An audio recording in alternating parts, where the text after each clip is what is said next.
요한계시록 1장 4절 말씀입니다. 요한계시록 1장 4절부터 8절 말씀까지 보겠습니다. 요한은 아시아에 있는 7 교회에 편지하노니 이제도 계시고 전에도 계시고 장차 오시리와 그 보좌 앞에 7 영과 또 충성된 증인으로 죽은 자들 가운데서 먼저 나시고 땅의 임금들의 머리가 되신 예수 그리스도로 말미암아 은혜와 평강이 너희에게 있기를 원하노라. 우리를 사랑하사 그의 피로 우리 죄에서 우리를 해방하시고 그 아버지 하나님을 위하여 우리를 나라와 제사장으로 삼으신 그에게 영광과 능력이 세세토록 있기를 원하노라. 아멘. 볼지어다 구름을 타고 오시리라.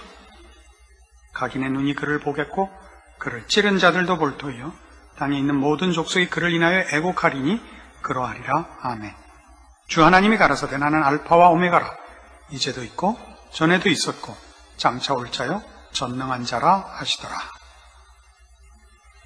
이 처음 요한이 계시록을 쓰면서 이렇게 매일 밤 환상을 보고 일기책을 쓰듯이 적고 또 그 다음날 또 보고 적고 이런 것이 아니고 그가 하나님께서 그에게 보이신 모든 환상들을 다 보고 나중에 그것을 요한이 자기가 본 내용들을 그가 알고 있는 구약적 배경과 예수의 제자로서 갖고 있는 복음과 성경과 하나님의 뜻에 대한 모든 종합적인 이해를 가지고 편지로 이제 썼단 말입니다.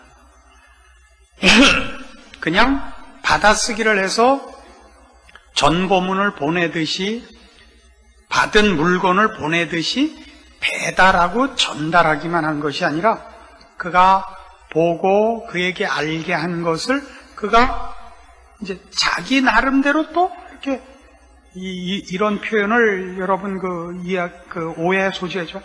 말하자면 각색하고 편집해서 씁니다. 우리는 성경 무호서를 얘기할 때 이렇게 기계적인 무호서를 얘기하지 않습니다. 성령에 의하여 저자들이 감동되어 하나님께서 주신 말씀을 저들이 이해하고 저들이 이해한 글로 썼다. 이것이 우리가 믿는 성경 무호설이요.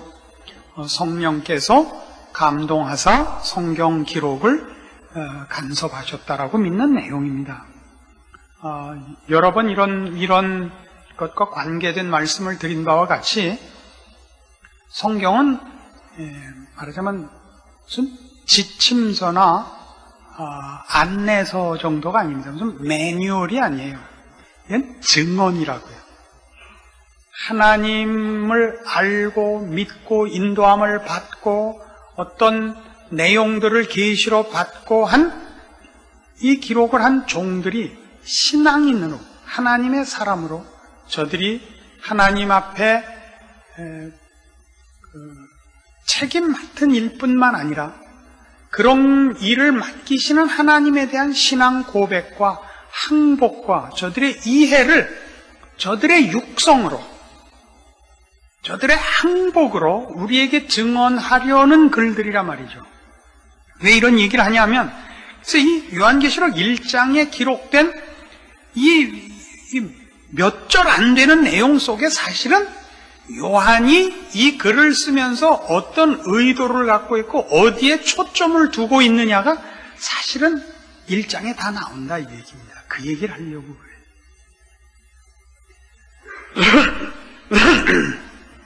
그러니까 오늘 4절 보시면 7 교회 편지하는데 그 편지를 할 때 뭐라고 하나 봐요? 이제도 계시고 전에도 계시고 장차 오시리 성부 하나님을 말해요.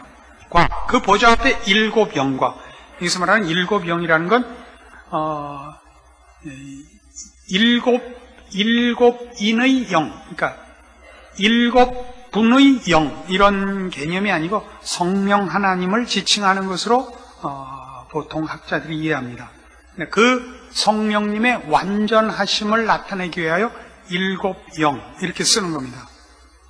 성령이 7분이 계시다 이런 뜻이 아니고, 왜냐하면 이 교회에 편지를 할 때 처음에는 언제나 성삼위 하나님의 이름이 서두에 나옵니다. 왜냐하면 지금부터 보내는 이 편지는 개인적 사신이 아니고 하나님의 말씀으로서 내가 대언하는 것이다 하는 것이기 때문이거든요. 그래서 이제도 계시고 전에도 계시고 장차 오실 성부 하나님과 그 보좌 앞에 일곱 영 완전하신 성령 하나님과 또 충성된 증인으로 죽은 자들 가운데서 먼저 나시고 땅의 임금들의 머리가 되신 예수 그리스도, 이 세 표현이 성부와 성자와 성령의 이름으로 이렇게 간단히 하지 않고 어떤 성부 하나님, 이제도 계시고 전에도 계시고 장차 오시리 라는 표현 속에 또 같은 성령님에 대한 표현이라도 거룩하신 성령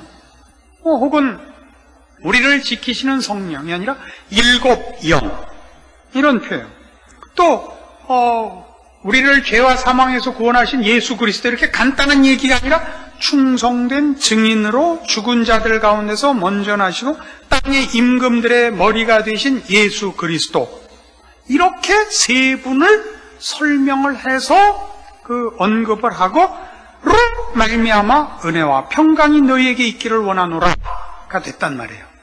그러니까 이미 여기에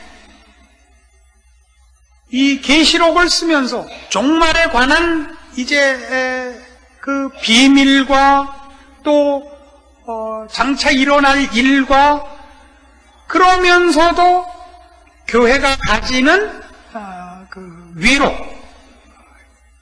하나님의 능력 속에 보호받는 교회의 승리, 이런 것들을 벌써 얘기하기 위하여 앞에 이런 성부, 이런 성령, 이런 성자로부터 너에게 은혜와 평강이 있기를 원하노라, 이렇게 하고 있는 거란 말이에요. 알아들으시는 거예요, 듣기는.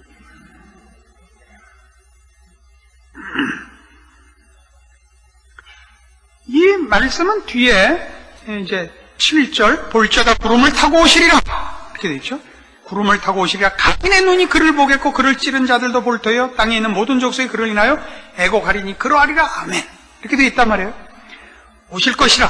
그러나 이 종말, 이 세상의 이 끝과 마지막 심판, 여기 우리가 이렇게 자꾸 우리 시선이 쏠리는데 그 바로 앞절은 뭐냐면 6절은 그 아버지 하나님을 위하여 우리를 나라와 제사장으로 삼으신 그에게 영광과 능력이 세세토록 있기를 원하노라. 아멘. 이 먼저 있다고요.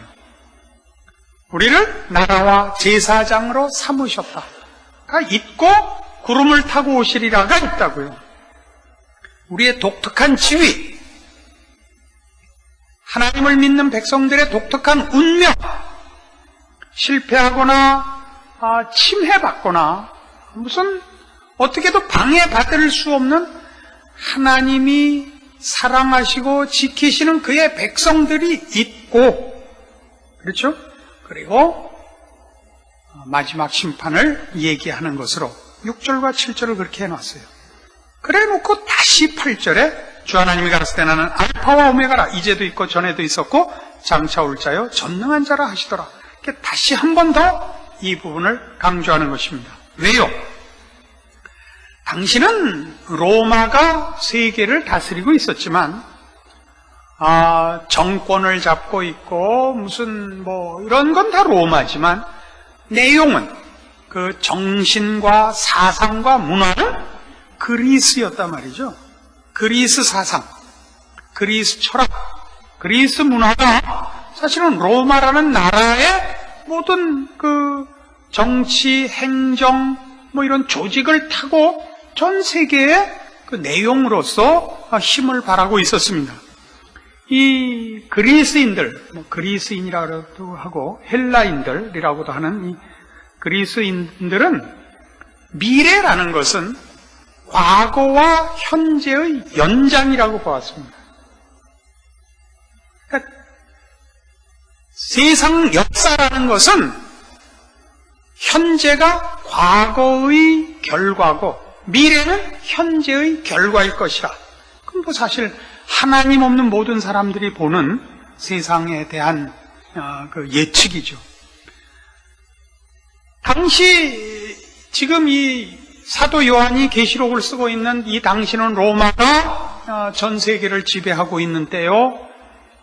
기독교인들은 박해를 받고 있는 그런 정치적, 사회적 환경 속에 있었고, 그것은 변화될 것 같지 않은 상황이었습니다.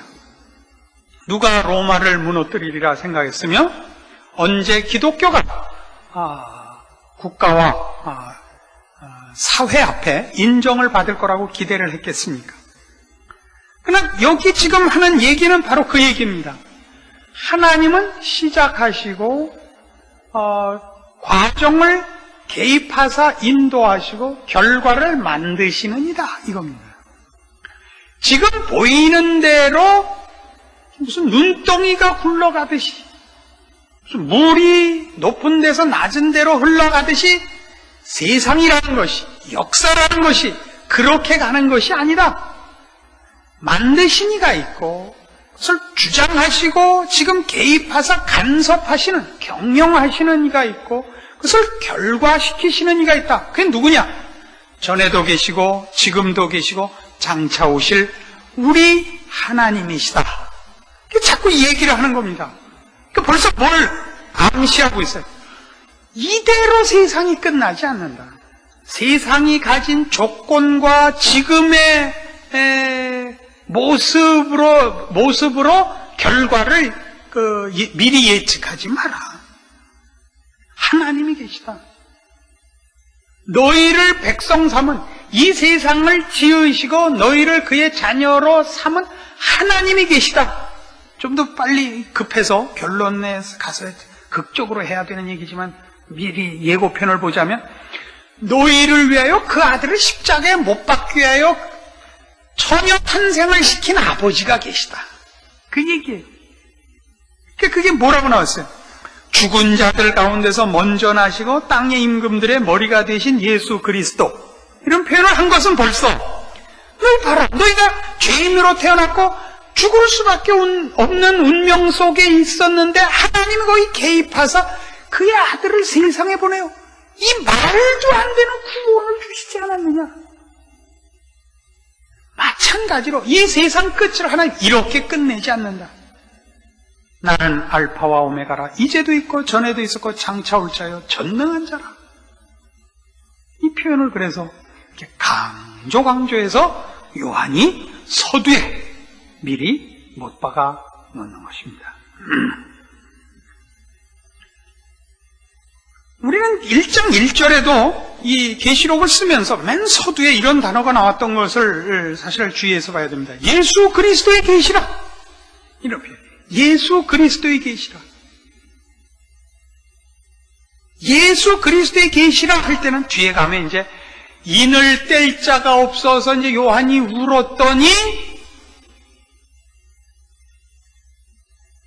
죽임당하신 어린 양이 인봉을 떼시기에 합당하도다. 그래서 예수님이 인봉을 떼신다고요. 여러분, 이 인봉을 떼시는 이가 무슨 말하자면 저승사자도 아니요 염라대왕도 아니요 예수님이면 벌써 예수님이 그 인봉을 떼기에 합당하시면 내용이 1차적으로 우리한테 유리한 거겠구나, 이런 생각을 해라, 이런 뜻이란 말이에요. 예수 그리스도의 계시라. 그가 인을 떼시며, 그는 누구라고요? 죽은 자들 가운데서 먼저 나신 자라고요. 먼저 나셨다는 건 무슨 얘기를 하기 위해서죠? 그는 맏아들이라고요. 맏아들은 외아들하고는 다르잖아요. 동생이 있다는 얘기죠, 밑에. 예수 그리스도의 부활은 우리 모두를 불러내며 우리 모두를 하나님의 사람으로, 하나님의 백성으로 부활시키기 위한 첫 열매였지 않습니까? 그분의 계시라고요. 그럼 우리를 위하여 십자가를 지셨고 우리를 위하여 죽으셨고 우리를 위하여 살아나신 이가 이 계시의 말하자면 그 통로요. 그 힘을 떼시는 이요. 이 계시를 발령하시는 분이요. 이 계시를 말하자면 완성하시는 분입니다. 거기에 무슨 우리에게 불리한 것이 있겠느냐 이런 얘기입니다. 이 시작이 그렇단 말이죠. 자 봐요. 예수 그리스도의 계시라 이는 하나님이 그에게 주사 반드시 속히 될 일을 그 종들에게 보이시려고 그 천사를 그 종 요한에게 보내어 지시하신 것이라 이거예요. 반드시 속히 될 일, 반드시 속히 될 일. 이 속히 된다는 게 처음에는 많은 오해를 받아서 이 초대교회 때는 금방 오시는, 곧 오시는 것으로 이해를 했습니다. 여기서 말하는 반드시 속히라는 말은 속히라는 건 빠르다는 개념에서 그런 것이 아닙니다.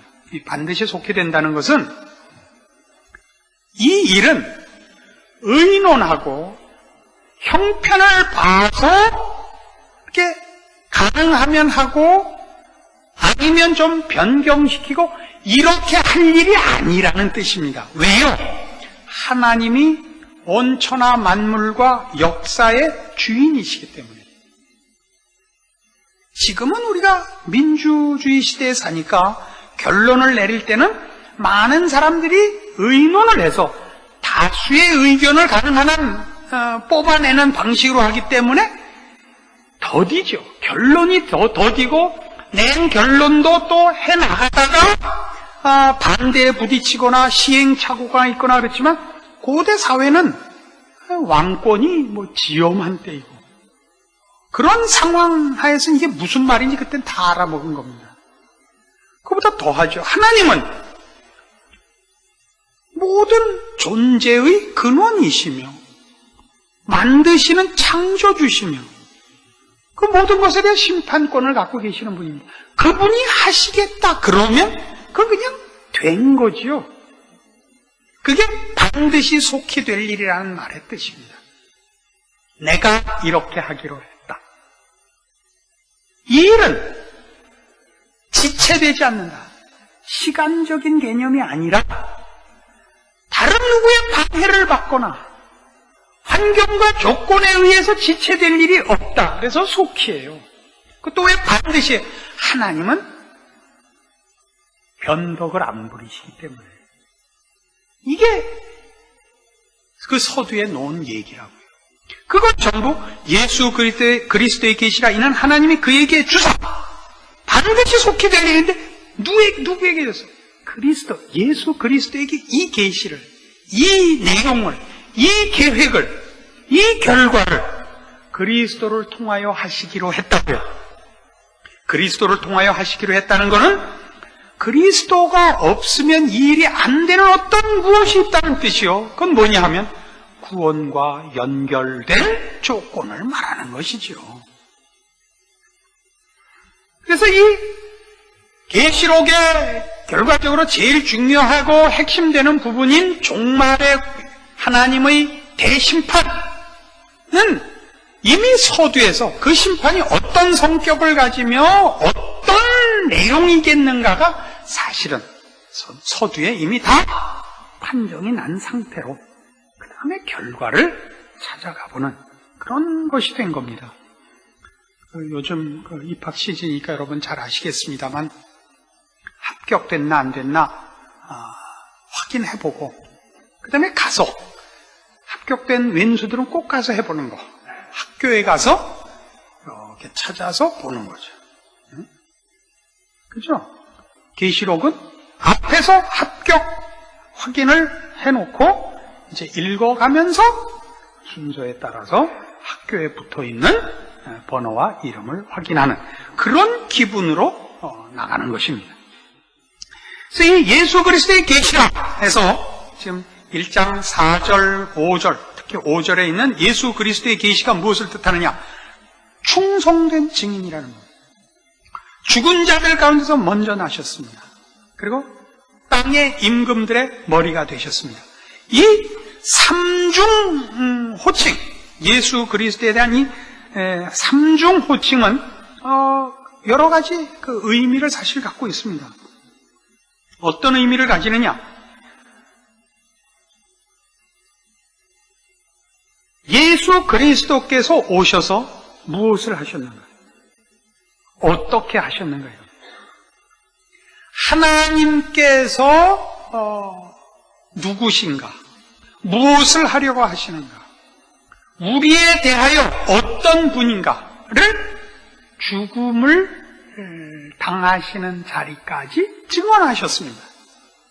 그러니까 다른 건 고사하고 우리가 기억해야 되는 건 뭐냐면, 특별히 계시록을 써서 보내는 초대교회 교회들에게 요한이 하고 싶은 얘기는 뭐였겠어요? 예수님이 왜 죽었는가 기억해라 이거예요. 그 예수를 누가 보냈는가 기억해라. 너희를 구원하기 위하여 하늘에 계신 하나님이, 이 온천한 만물을 지으시고 심판하실 하나님이 그를 너희를 위하여 이 땅에 사람으로 보내고 십자가에 못 박아 죽이셨는데 무엇을 겁을 내느냐 이 얘기입니다. 이 충성된 증인이요, 죽은 자들 가운데서 먼저 나신입니다. 먼저 나시니 그는 맏아들입니다. 맏아들이라는 얘기를 자꾸 왜 하죠? 하나님께서 세우시려는 나라를 예수 그리스도에게 주실 거다, 이런 개념입니다. 맏아들은 언제나 우리 구약을 보면 늘 나오듯이 기업을 잇는 자입니다. 아버지의 기업을 잇는 자는 장자가 있습니다. 그 장자를 예수 그리스도를 삼았다라는 건 뭐냐면, 그 나라를 다스리며 그 나라의 구성원을 예수 그리스도가 중심이 되게 한다 이거예요. 예수 그리스도, 십자가에 달려 죽으신 예수 그리스도가 그 나라를 다스리며 그 구성원을 불러들이는 주인이 될 것이다 이거예요. 누구예요? 우리죠. 그는 은혜와 자비로 다스릴 것이요, 사랑으로 다스릴 것이요, 그 백성을 친히 십자가를 지어 구원한 우리로 채울 것입니다. 자꾸 그 얘기를 하는 거예요. 충성된 증인이요, 죽은 자들 가운데서 먼저 나신 자요, 임금들의 머리입니다. 임금들의 머리라는 얘기는 왜 해야 돼요? 그는 성부 하나님과 그 권세와 영광이 동등하신 성자 하나님이십니다. 그 하나님이 영원한 나라를 세우실 것이며, 그 영원한 나라를 세우기 위하여 이 땅에 오사 우리의 구세주가 되셨습니다. 그 나라는 우리를 위한 것이요, 그 나라를 통치하시는 이는 우리를 위하여 죽으실 만큼 우리 편을 드신 인데, 마지막에 어떤 일이 일어나든지 간에 그것이 우리에게는 손해볼 것도, 무서워할 것도, 의심할 것도 없는 일이 일어날 것이다.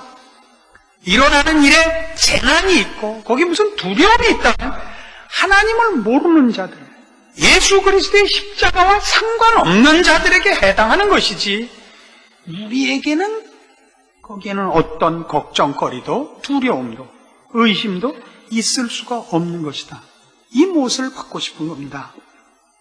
이 예수 그리스도의 세 가지 호칭, 충성된 증인이시요, 먼저 나시니요, 죽은 자들 가운데서 먼저 나시니요, 땅의 임금들의 머리가 되셨다 하는 것은 계시록 내내 이제 예수 그리스도의 계시라라는 서두에 붙인 표현대로 인수분해된 공통인수같이 말이죠, 모든 문제에 붙어 다니는 조건이 되는 것입니다. 거기에 어떤 내용이 밝혀지며 어떤 재난이 예고되며 어떤 재앙과 어떤 무서운 심판이 등장한다 할지라도 거기는 늘 이 예수 그리스도로 말미암아인 것이며, 이 예수 그리스도께서 하시는 일인 것입니다. 그러니까 그건 다 그 재난이든 거기 어떤 두려움이든 그건 다 우리를 위하여 하셔야 되는 어떤 일들이지, 그게는 어느 것 하나도 우리가 놀래거나 걱정해야 될 일은 생겨날 수 없다 이겁니다. 그래서 온 우주와 역사의 주인이신 하나님, 이제도 계시고 전에도 계시고 장차 오실 이 하나님과 우리를 위하여 죽으시고 부활하신 충성된 증인이시요 죽은 자들 가운데서 먼저 나신이시요 땅의 임금들의 머리가 되신 예수 그리스도, 이 두 가지 이 요소야말로 계시록 전체의 분위기와 이제 색깔을 결정하고 있다, 이렇게 얘기할 수가 있습니다. 하나님의 심판, 하나님의 대재난에 관한 예언, 이런 것은 다 하나님이 세상 앞에 군림하고 계시는 위엄을 드러내기 위해서가 아니라 하나님이 그 아들을 이 땅에 보내사 그의 백성을 불러내시는 사랑을 베풀며 구원을 베푼 것과 마찬가지로 이제 그가 지으신 세상을 정화하시며 아름답게 회복하시며 진정한 하나님의 창조와 다스림의 완성과 영광을 보이시기 위한 행위다 라는 얘기인 것입니다. 그는 그의 아들을 주셔서 충성된 증인을 삼으시고 그 아들을 우리를 구원해내기 위해 십자가에 못 박으셨으며 그를 죽은 자 가운데서 일으키사 모든 이름 위에 뛰어난 이름을 주시고 구원과 심판의 주로 삼으셨습니다. 그러므로 하나님은 이 심판에 대하여 그는 모든 사람들 앞에 할 말이 없게 만드시는 것입니다. 그의 심판은 기분에 따라 하는 것이 아니요 편파적인 것이 아니요 그의 높으심을 자랑하는 이런 것이 아니요 죄악된 세상을 참아 못 보시는 죄에 대한 일방적인 진노로 평가할 것도 아닌 것입니다.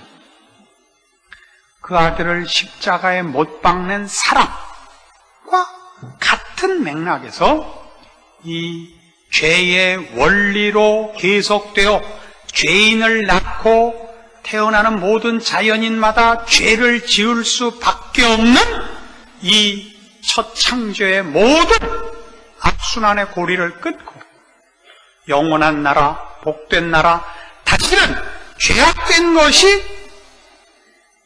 발생하지도 않고 침입하지도 않고 태어날 때부터 의와 진리로 거룩함으로 태어나는 나라,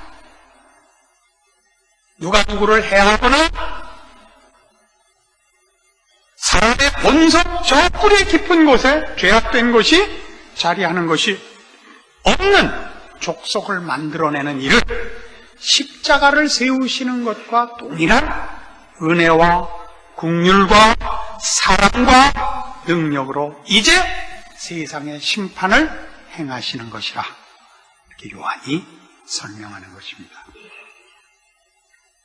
그래서 우리는 마지막 심판이라는 것이 우리가 살고 있는 이 세상이 다 망하고 우리는 더 이상 어디 가서 비빌 데도 없고 뭐 어디 추워도 피할 데도 없고 맛있는 커피도 없고 이런 식의 발상이 아니라 더 이상의 죄악된 것 속에 이렇게 함께 파묻혀 있는 구원은 받았으되 아직 완성된 환경과 조건을 허락받지 못하던 상태로부터 십자가를 세우신 하나님이 동일한 사랑과 능력으로 만드시는 복되고 완성된 새 예루살렘에 우리를 살게 하기 위하여 이제 우리의 내면을 고친 것처럼 외적 환경을 고치시는 일을 하시기로 작정하셨으며 그 일을 이렇게 저렇게 하리라 하는 계획을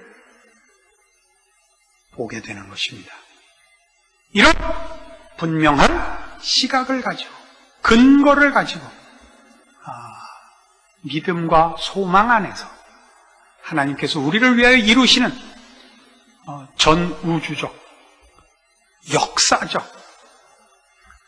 하나님의 기이한 개입과 심판과 구원의 완성을 이제 말씀을 따라 확인해보고 우리를 사랑하사 그 아들을 보내신 하나님의 손길이 어떻게 우리를 복된 하나님의 백성으로 완성시키기 위하여 역사에 이 세상에 개입하시고자 하는가 기대에 찬 눈으로 성경을 찾아보기로 하는 것입니다. 기도하십시다. 하나님 아버지의 은혜를 감사합니다.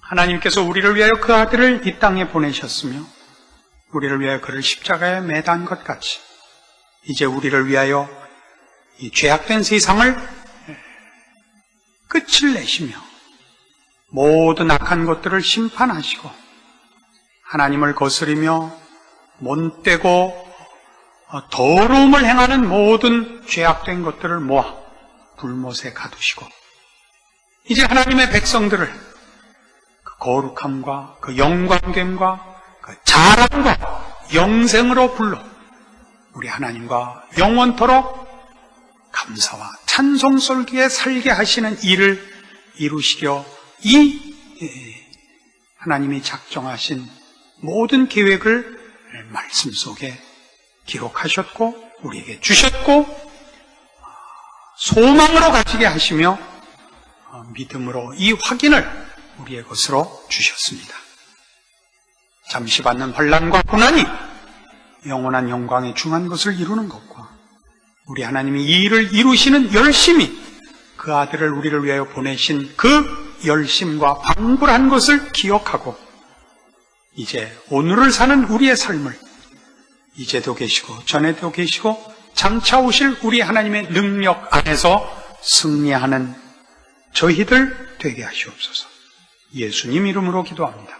아멘.